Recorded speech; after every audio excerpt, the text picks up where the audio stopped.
तो यार तुम लोग ये बात मानो ना मानो, लेकिन एनिमे कम्युनिटी में किसी चीज़ को डिफ्रेंशिएट नहीं किया जाता है सिवाय इस चीज़ के, सब या डब। अब देखो ये तुम लोग पर है, चाहे तुम इंग्लिश डब प्रेफर करो या जैपनीज विद सबटाइटल, मुझे इसमें कोई फर्क नहीं पड़ता। मैं कोई नहीं होता तुम्हारे प्रेफरेंस को जज करने वाला। बट हाँ, एट द सेम टाइम मैं ये भी कहूँगा कि other one will definitely gonna जज यू। अदर वन कौन? जो तुम प्रेफर करते हो उसका अपोजिट प्रेफर करने वाला। अगर तुम सबटाइटल्स देखते हो तो I am talking about dub watchers, और अगर तुम डब देखते हो देन डेफिनेटली इट्स सब वॉचर्स। अब ना ही मैं सब और डब के बीच कोई नापतोल करने वाला हूँ और ना ही तुम्हें सजेशंस देने वाला हूँ कि कौन सा देखना बेहतर रहेगा। मैं बस ये बताऊँगा कि क्यों वीव सबटाइटल्स को हाईली रिकमेंड करते और क्यों बिगनर्स डब से मूव ऑन करना नहीं चाहते।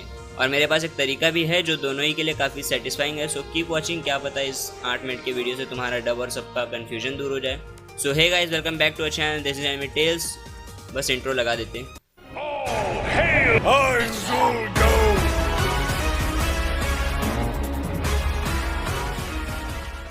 अब सब और डब में कौन सा बेहतर है ये तो पर्सन पे डिपेंड करता है। ये देखने के बजाय कौन सा बेहतर रहेगा ये देखते हैं कौन सा कंफर्टेबल रहेगा। अब इस चीज़ को एक एग्जांपल के थ्रू समझो एक बंदा है, उसने कॉमर्स स्ट्रीम से ग्रेजुएशन किया है और उसके सामने 2 ऑप्शन है, एक बैंक में जॉब और दूसरा सॉफ्टवेयर डेवलपर का। अब इसमें तो सब कहेंगे कि सॉफ्टवेयर डेवलपिंग के लिए कंप्यूटर लैंग्वेज आनी चाहिए, इसे तो ऑप्शन में होना ही नहीं चाहिए था। बट यहाँ पे एक ट्विस्ट है, उसे सॉफ्टवेयर डेवलपिंग में हर चीज़ करने के लिए एक इंस्ट्रक्शन दिया जाएगा इंग्लिश में। कंप्यूटर में क्या एक्सेस हो रहा है उसे कुछ समझ नहीं आएगा और उसका समझना ज़रूरी भी नहीं, जस्ट उसे उन इंस्ट्रक्शंस को फॉलो करना है। अब अगर वो अपने से बड़े किसी से इन 2 चीज़ के ऊपर सलाह लेता है तो सबका ऑब्वियस आंसर सॉफ्टवेयर डेवलपर होगा, डिस्पाइट ऑफ दैट कि उसने ग्रेजुएशन कॉमर्स स्ट्रीम से किया है और उसे कोडिंग नहीं आती। पर हर कोई यही कहेगा कि नहीं, बैंकिंग के मुकाबले तो सॉफ्टवेयर डेवलपिंग ही बेहतर रहेगा। और क्या हुआ अगर तुम्हें कोडिंग नहीं आती, इंस्ट्रक्शंस तो मिल ही रहे, इतना बहुत है। मेरी बात मानो, एज एन एक्सपीरियंस गाय मैं तुम्हें सॉफ्टवेयर डेवलपिंग सजेस्ट करता हूँ। और अगर तुमने सॉफ्टवेयर डेवलपिंग की जगह आज बैंकिंग सेलेक्ट कर लिया देन बिलीव मी, तुम बहुत ही बेहतर एक्सपीरियंस मिस करने जा रहे हो। अब अगर वो बंदा इन सारे फैक्ट्स को साइड करके कि वो एक कॉमर्स स्टूडेंट है, अगर वो सॉफ्टवेयर डेवलपर की जॉब कर भी ले तो सिर्फ एक ही दिन के वर्क के बाद उसे amazing, extraordinary, best of ever, greatest of all time वाली फीलिंग नहीं आएगी, बल्कि उसे खुद नहीं पता रहेगा कि उसने पूरा दिन किया क्या इंस्ट्रक्शंस को फॉलो करने के सिवा। So by seeing all his condition, software developing उसके लिए एक बेटर चॉइस नहीं बल्कि एक इनकन्वीनियंट जॉब रहेगी। और अब बैंकिंग, जिसके हर एक ट्रांजैक्शन, हर एक एंट्री से वो वाकिफ़ है, उसमें वो हर चीज़ अपने नॉलेज के मुताबिक करेगा। और वो दिन पूरा होने पर उसे एक एक्सपीरियंस का एहसास होगा कि उसका पहला डे कैसा गया, उसका वर्क कितना कॉम्प्लेक्स था, उसकी नॉलेज कितनी काम आई, rather than following instructions and looking after monitor with knowing nothing. So this example makes you to understand better choice वही है जो कंफर्टेबल हो। बट एक लम्हा ज़रूर आएगा जब वो इस कंफर्टेबल जॉब से बोर हो जाएगा, क्योंकि ये चीज़ रिपीटेटिव हो चुकी है। अब इसे समझना बहुत आसान है। वो स्टूडेंट डब वॉचर्स है, बैंकिंग जॉब इंग्लिश डब्स है जो कि काफ़ी कंफर्टेबल एंड प्रेफरेबल है, and software developing Japanese with subtitle है जो कि भले ही कितनी भी अच्छी हो बट जब तक वो समझ में आए तब तक वो मीनिंगलेस है। और सब प्रेफर नहीं करने के कुछ और भी रीजंस है डब वॉचर के पास, इंक्लूडिंग मी। हर कोई एनिमे किस पर्पस से देखता है? ऑब्वियसली फॉर एंटरटेनमेंट पर्पस, जिसमें रिलैक्स होके बस कुछ वक्त निकालना रहता है। अब उसमें अगर जैपनीज विद सब्स देखे तो जैपनीज वॉइस सुन के इंग्लिश सबटाइटल्स रीड करना पड़ेगा, जिसमें ऑब्वियसली एक स्पीड लिमिट की रिक्वायरमेंट है कि इतने स्पीड में तुम्हें इतना पढ़ना ही होगा, जिसमें रिलैक्स और कंफर्टेबल तो दूर दूर तक नहीं दिखते। और एक एसेंशियल स्पीड में रीडिंग करने के लिए सीरियसनेस के साथ मल्टीटास्किंग करना कहीं से भी प्रेफरेंशियल चॉइस नहीं है। एंड वाइल रीडिंग सब्स अपने आईसाइट को भी थोड़ा नीचे करना पड़ता है, जिस वजह से अराउंड 20% अपर स्क्रीन देखने में दिक्कत होता है। और कई बार मैं कैरेक्टर्स के एक्सप्रेशन मिस कर देता हूँ जो कि पर्सनली मुझे बिल्कुल पसंद नहीं। ऑल्सो सबटाइटल्स रीड करते वक्त हम वो बोलने का इफेक्ट और उन एक्सक्लेमेशंस को फील नहीं कर सकते।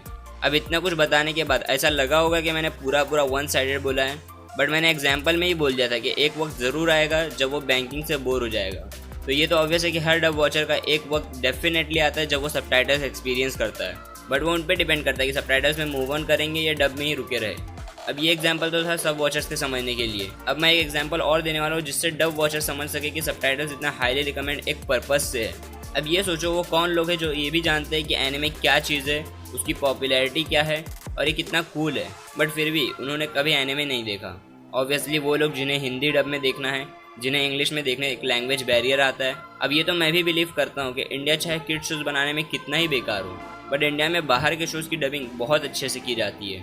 जस्ट एज्यूम सारे एनिमेज हिंदी में डब होना शुरू हो जाए, क्या तुम इंग्लिश से हिंदी में मूव ऑन करोगे? ऑब्वियसली नहीं। अब यही तुम्हारे उस दोस्त ने जिसे अच्छे से इंग्लिश नहीं आती, उसने कोड गियास हिंदी में देखा जिसे तुमने इंग्लिश में देखा था। तुम्हारा पहला रिएक्शन क्या होगा जब तुम लेlouch के उन डायलॉग्स के बारे में सोचोगे जिसे इंग्लिश में सुनकर तुम्हें गूज़बम्स आए थे?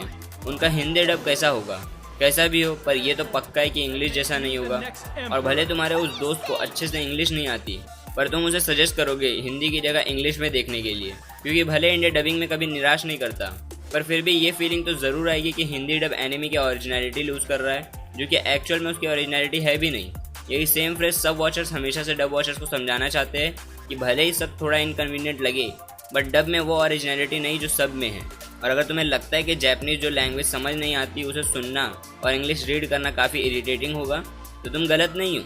ये बिल्कुल इरिटेटिंग लगेगा, बट कुछ समय के लिए। अगर तुमने 1 से 2 सीरीज सब में देख लिया, तो मैं गारंटी दे सकता हूँ वो सब प्रॉब्लम्स जो डब वॉचर्स पॉइंट करते हैं कि मल्टीटास्किंग करना पड़ता है, अपर स्क्रीन दिखने का प्रॉब्लम, ऐसा लगेगा ये सब कभी एग्जिस्ट ही नहीं करते थे।